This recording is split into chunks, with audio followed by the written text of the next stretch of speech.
In many circles it is suspected that the FBI protects those who may one day be the President of the United States. It appears again that one more case has concealed evidence to protect prominent individuals involved in drug dealings. In this short documentary about the Clinton crime family, we discover that on August 23, 1987, the bodies of two teenagers, Don Henry, 16, and Kevin Ives, 17, were found close to Shobe Road near Alexander, Arkansas. They had been run over by a Union Pacific train. The state medical examiner, Fahmy Malak, ruled that the deaths were accidental, saying the two boys had smoked too much marijuana, and then had fallen asleep on the railroad tracks.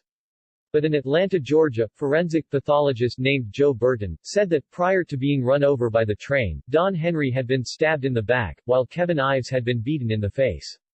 A grand jury ruled the deaths a double homicide. Deputy Prosecutor Richard Garrett, and Special Deputy Prosecutor Dan Harmon, said the two deaths were related to Saline County drug trafficking. Now the police chief of Alexander, John Brown, acknowledges he obtained a taped confession from one of the murderers of the two boys. This admission was prompted by criticism of Brown, that came from Don Henry's father, Curtis Henry. According to the Benton Courier, Brown acknowledged during his recent bid for sheriff of Saline County, "Mr. Henry is accurate about losing contact with me in late 1993. During our last meeting, Mr. Henry heard part of a taped confession by one of the persons involved in the murders, Jerry Breeden." Brown says taped confession awaiting action, November 4, 1996. The Benton Courier goes on to say, U.S. Attorney Paula Casey, contacted at her Little Rock office today, was asked if she was aware of the confession to which Brown refers. "I think that, under the circumstances, the best thing for me to say for now is no comment," Casey said. Brown's response continues, "Until now I have avoided talking about this confession at the request of federal investigators. Because of the magnitude and suspects named in this confession, it was impossible to pursue this case at the state level. Unfortunately, Mr. Curtis Henry contacted another suspect, who was a prominent Saline County resident, and informed him of being named in this confession. Ms. Judy Pridgeon, Saline County Sheriff, and I discussed the matter, and it was decided to immediately cease contact with Mr. Henry. That decision was reinforced by FBI agent Phyllis Kernan, who was assigned to the case. These allegations made me realize that no one has informed Mr. Henry that this confession and the evidence I gathered while working on this case for 18 months corroborated FBI intelligence files. This evidence is what initiated the FBI investigation, so there you have it. The FBI has been sitting on evidence related to murder without even notifying the father of one of the murder victims. But concealing evidence, or else, if need be, manufacturing it, has become par for the course at the FBI, especially where drug dealers and high-level politicians are involved. After all, they all work for the same masters. Let's listen in as we hear more about the Clinton crime family in Arkansas. Tens of millions of dollars. Launder it, clean it up, and use the cover of a state agency to do it. The first loan made at ADFA was made to Parkometer, a company called Parkometer. Seth Ward was the owner. As I started looking, I found out that the Secretary-Treasurer was Webb Hubbell. Then I found out Webb Hubbell was Seth Ward's son-in-law. Guess who drafted the legislation creating Act 1062, which created the Arkansas Development Finance Authority? Webb Hubbell. Guess who introduced the legislation to our legislators and got it passed through our House? Webb Hubbell. Guess who got the first loan? Webb Hubbell. Imagine this. Guess who did the audit and the evaluation of the application? Rose Law Firm. You guessed it. Who signed it? Webb Hubbell, Hillary Clinton. You see, that's against the law in Arkansas. You can't investigate yourself when the good faith and credit of the state of Arkansas is involved in a bond issue. He broke the law. Good Lord willing, creek don't rise. Mr. Hubbell will be serving some time in the pen for that one. Ironically, Webb Hubbell, a senior partner at the Rose Law Firm, was chairman of the Conflicts of Interest Committee at Rose. In 1988, he successfully advanced the Ethics in Government Act, which required Arkansas legislators to report governmental conflicts of interest. Incredibly, this law specifically exempted Governor Bill Clinton, his appointees, and his relatives. Clinton's appointment of Hubbell to the U.S. Justice Department exemplified the administration's total disregard for legal ethics. Hubbell's hasty resignation in March 1994 for overbilling of Rowe's clients was merely a ploy to remove Hubbell from the limelight before extensive criminal charges could be brought against him. Let me tell you about Parkometer. The first loan was $2.85 million. Never was a penny of that paid back. As the newspaper people started inquiring about the Parkometer loans, what they found was that Parkometer was actually building retrofit nose cone compartments that were being shipped to MENA. We find out that the nose cones were actually being used to smuggle dope back into the country. And what is scary, what's so scary, it's the same cast of characters. Webb Hubbell, the Rose Law Firm, are guilty, I say to you, of conspiring to defraud the state of Arkansas, the federal government, and conspired to solicit the sales and the laundering of money for illegal drugs. This is your president. This is his circle of power. These are the people, when he got elected president, he did not pass go. He took them straight to Washington with him. And by all things holy, I think he was planning to set up and do the same thing in Washington. In 1982, cocaine trafficker Barry Seal set up one of the largest drug smuggling operations in the United States in Mena, Arkansas, under the approving eye of Governor Bill Clinton. Barry Seal had a bunch of planes and supposedly had pilots. Barry Seal was a drug smuggler. Now, he tried to set it up in his home state of Louisiana, but they wouldn't let him. He had to come to a state that had a sleazy governor hooked on cocaine, and everybody knew it. Yeah, Bill Clinton was hooked on cocaine. I lived in Little Rock, Arkansas, okay? And I worked at a club called Le Bistro's, and I met Roger Clinton there, Governor Bill Clinton. So a couple of the state troopers that went with him wherever he went. Roger Clinton had came up to me and he had asked me, could I get him some coke, you know, and asked for my one-hitter, which a one-hitter is a very small silver device, okay, that you stick up into your nose and you just squeeze it and a snort of cocaine will go up in there. And I watched Roger hand what I had given him to Governor Clinton, and he just kind of turned around and walked off, and that's one specific. Dr. Suen, S-U-E-N, doctor at the medical center here in Little Rock, has taken care of Bill Clinton for his sinus problems, which may indeed be drug-related to cocaine use as they destroy the sinus passages. Governor Bill Clinton was taken into the hospital, I believe it was the medical center, on at least one or two occasions for cocaine abuse and overdosage, in which he actually had to be cared for at the hospital.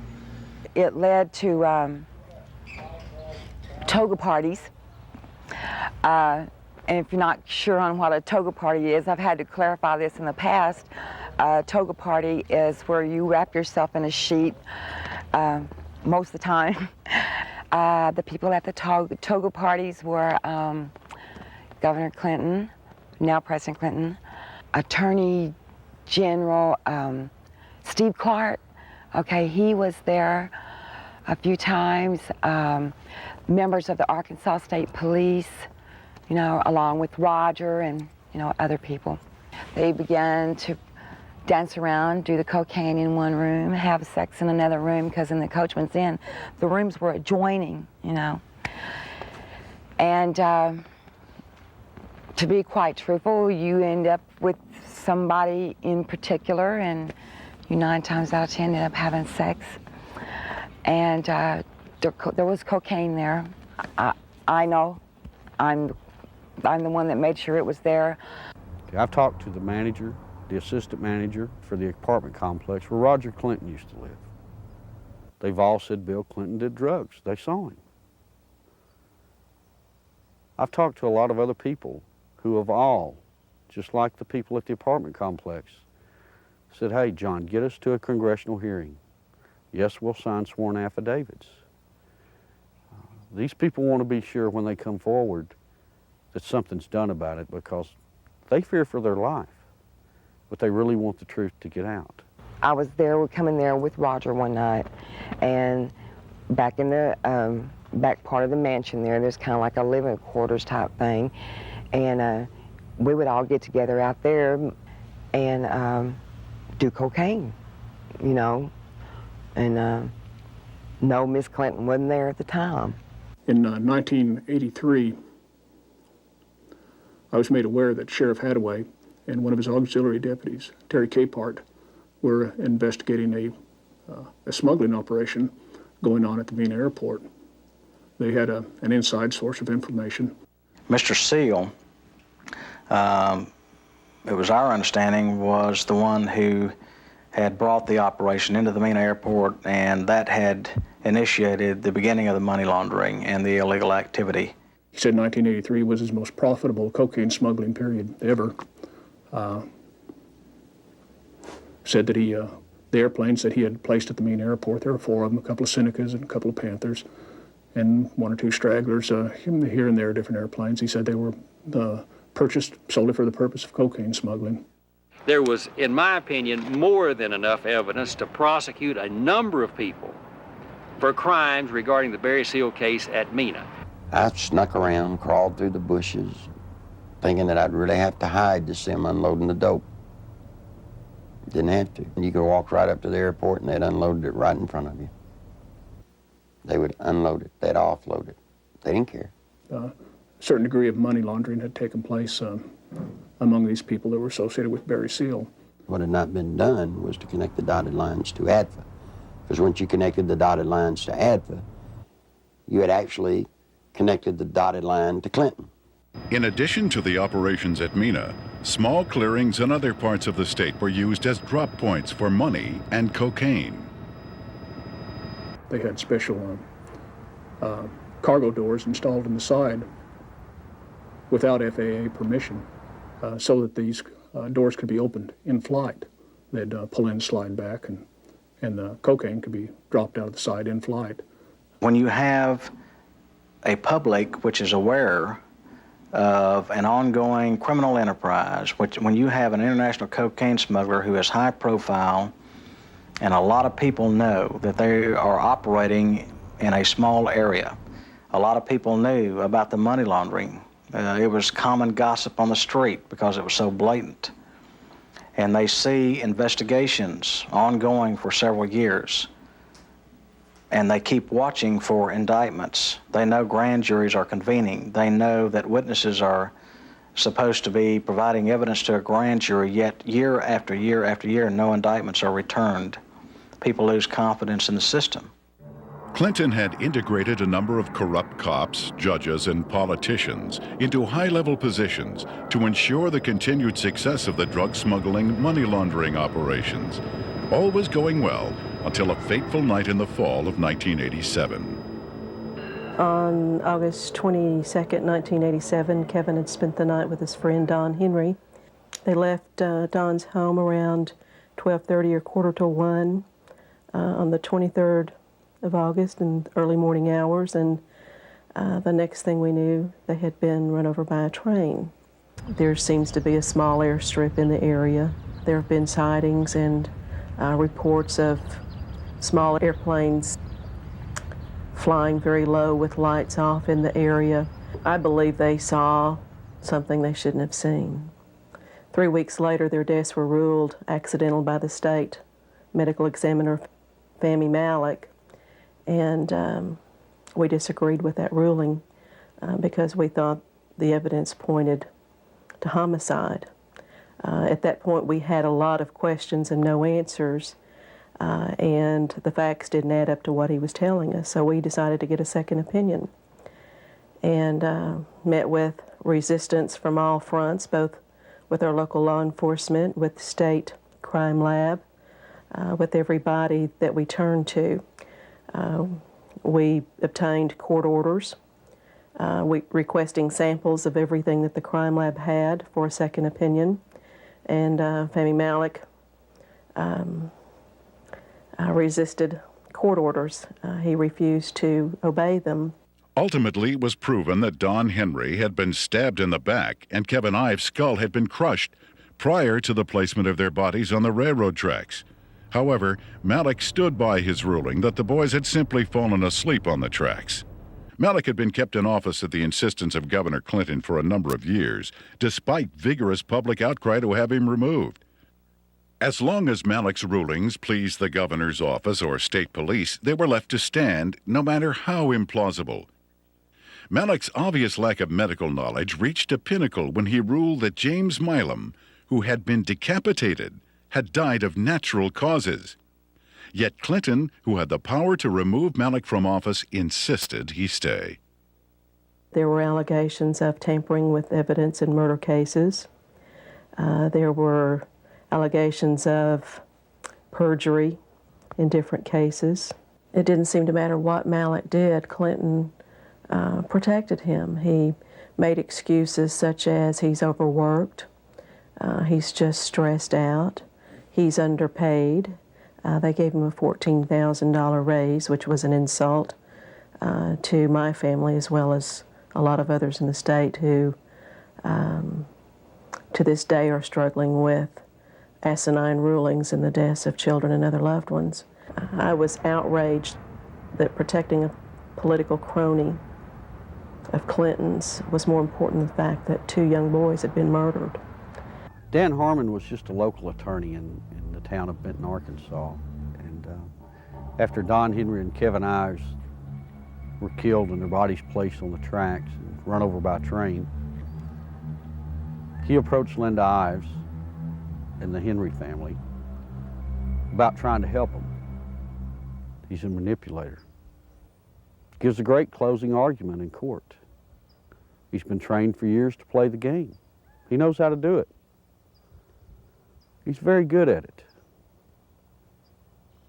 Mr. Harmon can win your confidence and make you think he's the greatest guy in the world.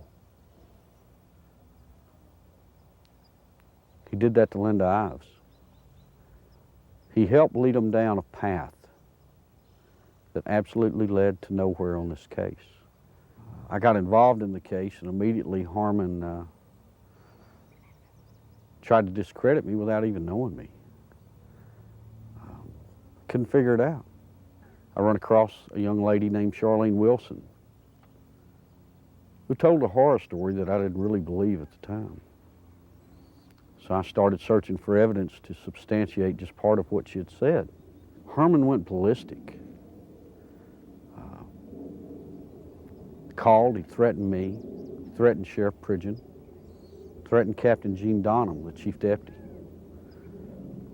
All because I talked to this one woman. The people at the track that night, to my knowledge, were Dan Harmon, Keith McCaskill, Larry Rochelle. I do know that the boys were watching the drop site, okay? And they got curious as to what was being